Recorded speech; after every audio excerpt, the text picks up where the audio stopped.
It's time for our first discussion of the day on recovering the Southeast economy. The Southeast has long been recognized as one of Nigeria's most enterprising regions.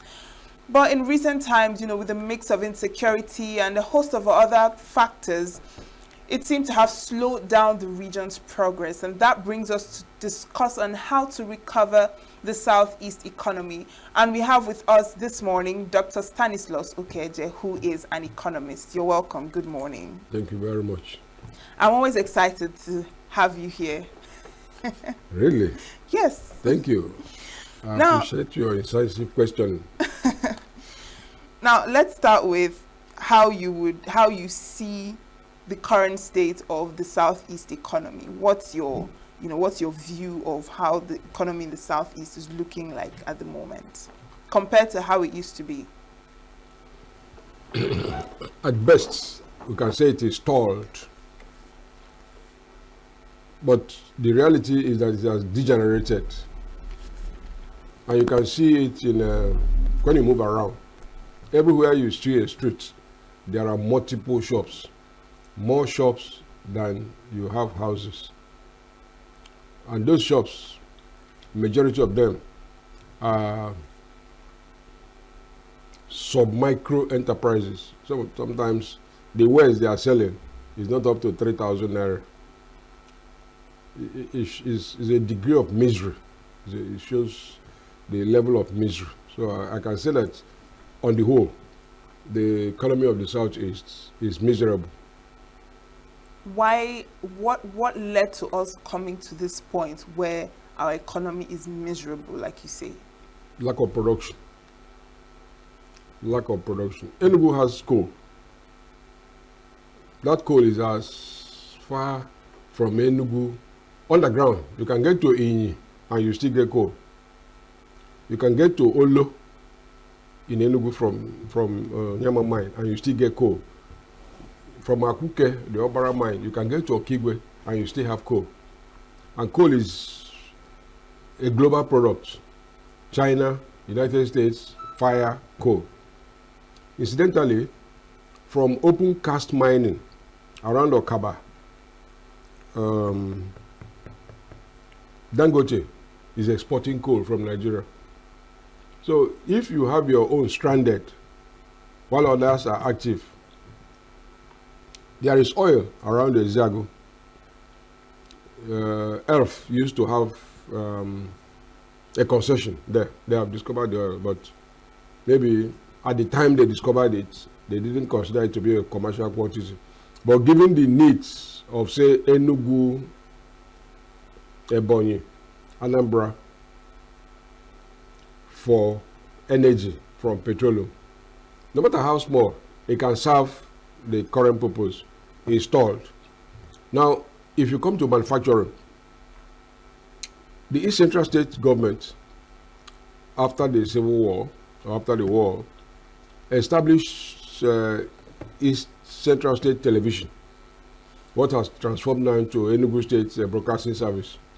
But the people were poor, so they set up a television assembly plant somewhere in Okonano area.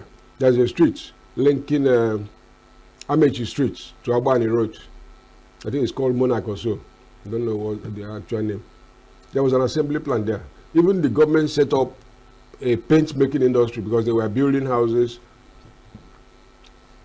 to produce paint so that people can buy. In other words, input, like a backward integration. One of the best newspapers in West Africa in the 1960s was the Outlook, owned by Eastern Region. The government banned it after the second coup. After the war, the East Central State government set up a newspaper they call Renaissance. But because of the attitude towards Asika, when Gowon was overthrown, it was renamed Daily Star. It has premises. It's not working. People are vandalizing the property little by little. You can name it. Several things. Look at the railways. The tracks are there. It's being removed. It's not working. Even in recent times, Enugu State government had built what you may call improved motor stations. But it's not being used because it is reserved for a particular company. So all the rowdiness you see at Market Road, Obara Avenue, Abani Road, continue. You get it? There is a national inland waterway body. The River Niger passes through or besides Enugu, Anambra to Bayelsa, and its delta goes to Imo, Abia. The Cross River flows from Ebonyi State. These are waterways that can be used for transportation. It's not being used. You get it? So, now come to the school system. In the past, CIC used to attract students from Sierra Leone, Cameroon, the Gambia. The Catholic Seminary, Bigger Memorial. If you know the number of bishops and archbishops who are not Nigerians who are trained here in the past. DMGS, CKC, Holy Ghost College of Warrior, St. Teresa's and Suka. These were outstanding schools. You never hear of their name now. Because either the owners don't report performance or people don't care about them. If you go around town, you will see people going to school by 10 o'clock. Children going to school by 10. Improperly dressed. Before 2, some of them have left. After 3 o'clock, you see some students moving around in school uniform, which means there is no learning. We have a Nnamdi Azikiwe Stadium here now. It used to be called Enugu Township Stadium. In the 1960s, there was a club called Enugu Black Rocks. They were playing all the time. In other words, the stadium was well utilized. Now you have athletics clubs, but you don't hear of any activities in the stadium. In other words, when you have assets that are not producing, you have assets. Just let's say Peace Mass Transit is well known.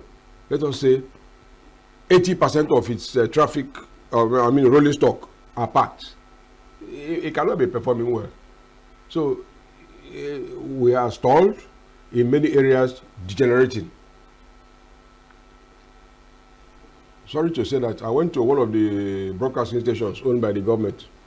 The grass around it, if it was incinerated, the whole place would be burnt. In other words, even the government does not even provide for cleaning its environment of grass. It's stolen. There was an activity yesterday somewhere. I intimated your Christian Maduka about it. He said okay, and he attended because it was a flag off of an event that will cover the whole southeast. But when I went to a government agency, they said you pay them, you will come to collect their staff, pay them, and these are social events that should be announced by government to mobilize the people so that during the survey they will agree.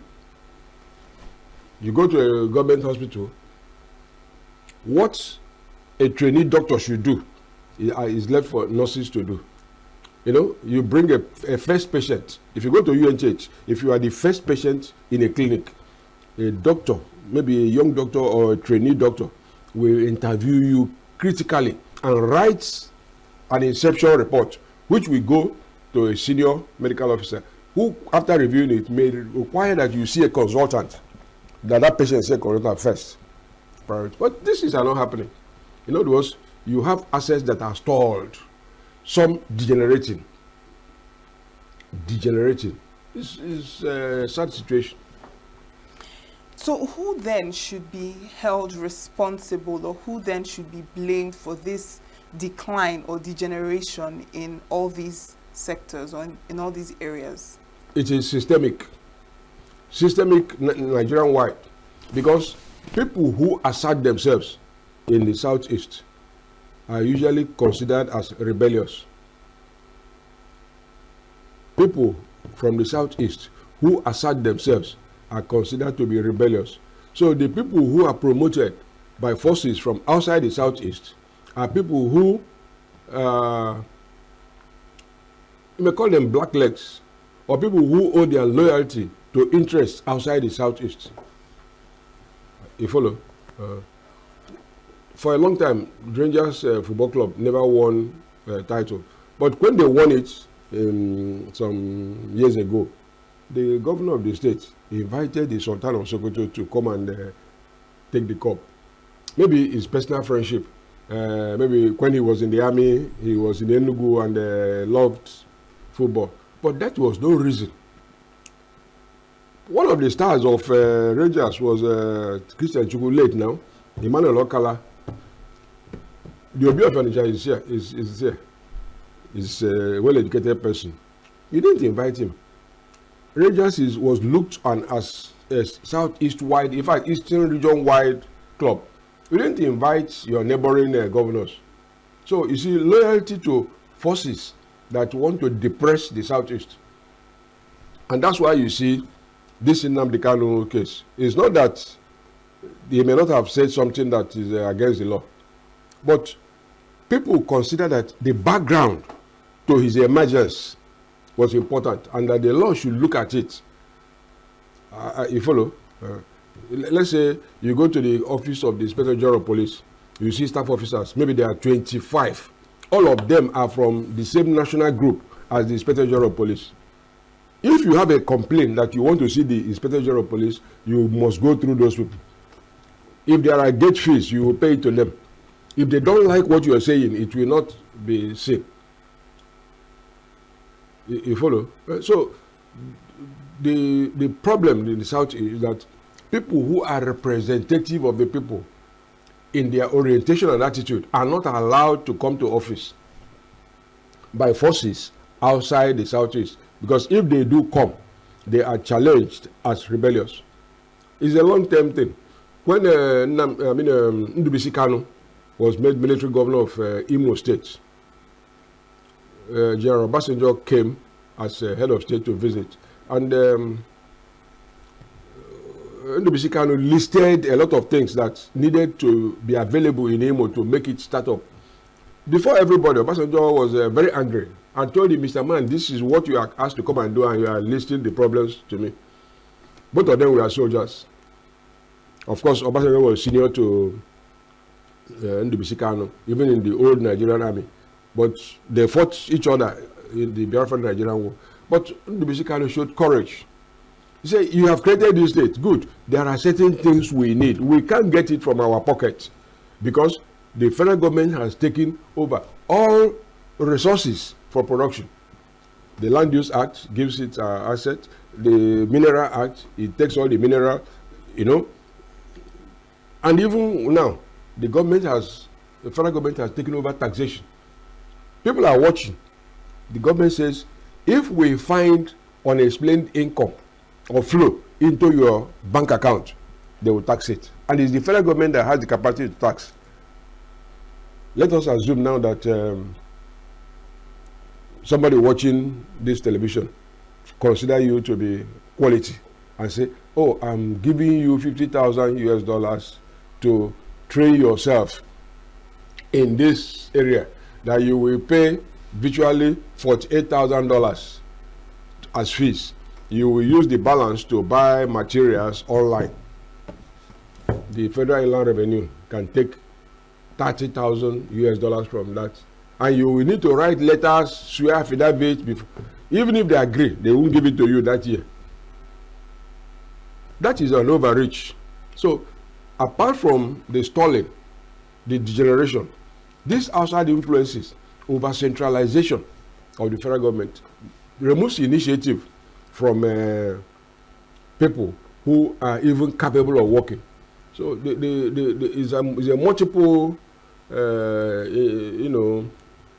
series of activities that undermine Yeah, so now you mentioned something earlier that I would like you to expand on. You said something about people from the Southeast who are the voices that would come out to speak are often seen as rebellious. Now, I want you to expand more on that and why you feel that they are being tagged as rebellious and so hinder Southeast growth in economy. Well, it's about the war. But even before the war, because of the outgoing nature of people from the Southeast and their willingness to adopt, to drop tradition and follow new innovation, they are looked as people who are colonizers. You know, when you come to a place, let's say now you get married to a family, and you come there and you are answering one in Manalisha, all the other guests there were going to be angry with you. And if not just answering one in Manalisha, but you are doing things that shows that you are one in Manalisha, your husband, you look after him, maybe he doesn't behave well, but you tolerate him, you continue to change him, you show leadership. Some people, if they have the mind of God, will appreciate you. But many people don't have the mind of God. They become hostile to you. If you now help your husband to build a house, you set up a business, you employ people, you bring your relations, they will say you want to dominate them. So because Igbos go out, when they come, they settle. You know, once you have a house, that house looks like an embassy. So people think that you are coming to stay forever. But Nigeria does not have enough housing for people. So people who come and build their own houses are considered to be threats. Even those who have houses, if you want to live in a house owned by somebody else who is not from the Southeast, hardly do they give it to you because your ways are not their ways. I mean, if you pay somebody rent, you don't go to pay the person homage every morning, which is some people's culture. You can come back and go into your house and lock the door. You have paid your rent. So it's not some people's culture. They will think that you're arrogant. So they refuse to give you. Now you build your own and they still think. So it's a systemic thing. The problem is that Nigerians don't want to admit that they have no love, sufficient love for each other. Because if we admit the truth, we will organize differently. We will organize differently. And then liberate ourselves from all these hang-ups. So would you say that this is a case of marginalization? That would you say that this is a case of marginalization? Oh, from certainly. What you've explained? I think marginalization is a very polite word for it. It's rejection. This conflict you see in between Israel and the Arabs is rejection.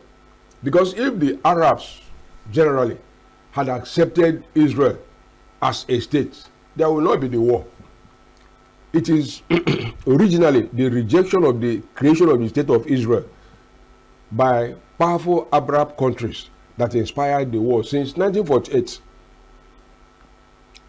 They are aware. All the Arabs are aware that there's a nation called Jews. But because of their singularity and commitment to the belief in one God, many people were hostile to them. That's why Rome destroyed Jerusalem in the year 70 AD. After that destruction, other powers that came, Persia, Ottoman, they kept suppressing them because everywhere the Jews go, they worship in synagogues. They don't worship other people's gods. They keep saying that there is only one God, which is an offense to people. That's why even you find Igbo people, when they go somewhere, they organize. Their women will have one uniform every Sunday or monthly. They go to meetings. People consider that meeting is a conspiracy. You know, they say these people are keeping apart. They are secluding. But when you come to their own destiny, they don't accept you. So, but is like I said, the actual thing is rejection. Rejection. if you come to Enugu now, there are people from different ethnic groups in Enugu, Hausas, Fulanis, Yoruba. But I'm sure that if you live in the city, you will not encounter them except you go to where they are. Nobody has said, the Hausa person should not live in a layout. But once they come, they stay in one place. You should accept it that is their own way, and you shouldn't reject them. And if you don't reject them, they shouldn't also reject you. When you go to their place, they don't allow you to live in their cities. They create an area for strangers. So seeing that it is like this with the Southeasterners, is there anything that they can do as a people to help improve their economy? Certainly. Because if you cannot, if A does not work, try B. The first thing you need to do is to become effective at home. Because if you keep migrating, let us say you go now to Osun State University and you are lecturing there, and maybe you are the best. When it's time to appoint a head of department, you think you should be the head of department, but the VC appoints somebody else who is from the area.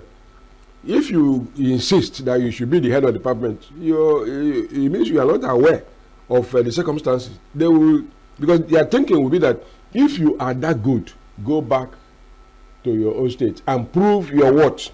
In other words, if the Southeast people were to collaborate, that very important word, and make their homeland effective, it will mean that many people, some other people from other places will come here. Like they used to come in the 60s to CIC, CKC, DMGS.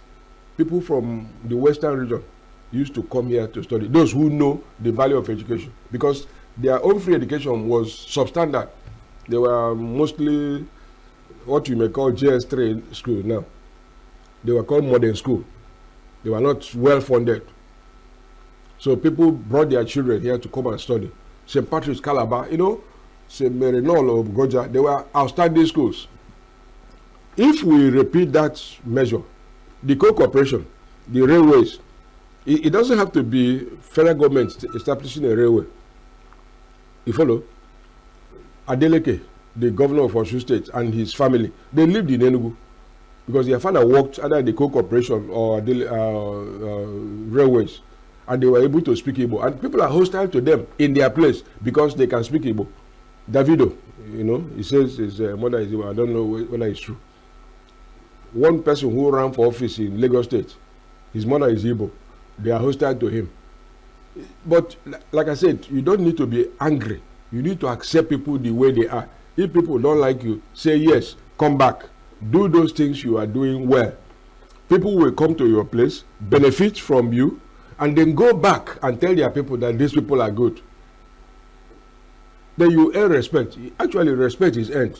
Igbo people should not be demanding respect. We should earn it.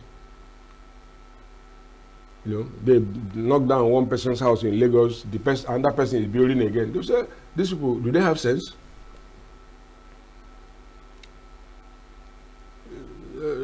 That's my own, but no one state can do it well. When East Central State was one state, that's Enugu, Abia, Ebonyi, Imo, Anambra was one state.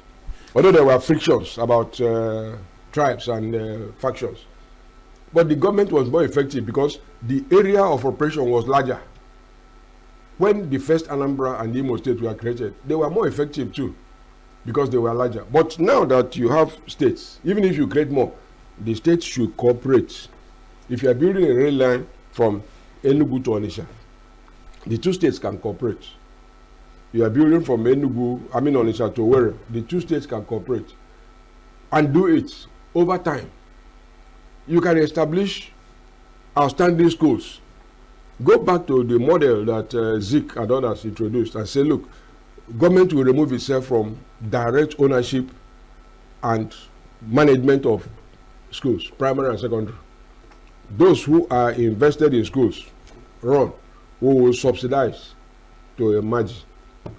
you will see the schools come up well. All these one-man schools that are in Palo, you know, they won't work again because when you apply, they'll say, who are your board of trustees? No, can't take mother and father and children as owners of school. No. If you want to run daycare center, that's a different thing. Then the quality of personnel will come. And that's why Igbo people were employed in many industries because they were producing quality people. Chinua Achebe wrote Things Fall Apart while he was still a student. It was only published after he had graduated. N.S. Okonkwo, you may have heard about him, he's a broadcaster. He only attended secondary school, Government College Umuahia. Sebastian Ofrom, all of them. Kevin Ejiofor. I'm only talking people in broadcasting, you may have heard their name. But there are many, many, many more people who simply attending grammar schools produced all these soldiers who fought for Biafra. They only had secondary school. The commander of the Biafran army, Major General Alexander Madebo, he had secondary school. He was Gowon's classmate, but he was better than him. So because of the quality of the education. The quality of secondary school. You see, university is extra. Extra. That's why you see Bill Gates, the other man in who owns one of these tech firms. They didn't complete their university. It is the secondary school that prepare people, because university is for specialization and for leadership. Many people attend university without having the character of a leader. So the certificate may say qualified in character and learning, but they had neither character nor learning. So these are the things that we need to do as Southeasterners. Certainly, cooperation. They need to cooperate and build excellence at home to earn the respect of those who look down on them. Well, this was a very interesting conversation. Thank you so much, Dr. Stanislaus Ukeje, for your time this morning. It's a pleasure to have you. I must say that I admire your quality. You look like a BBC stuff. I hope if they hire you, Signature TV will sue them. Thank you so much for that. My pleasure. And that is where we draw the line on this conversation. Let's go on a break, and Signature Morning will be back shortly.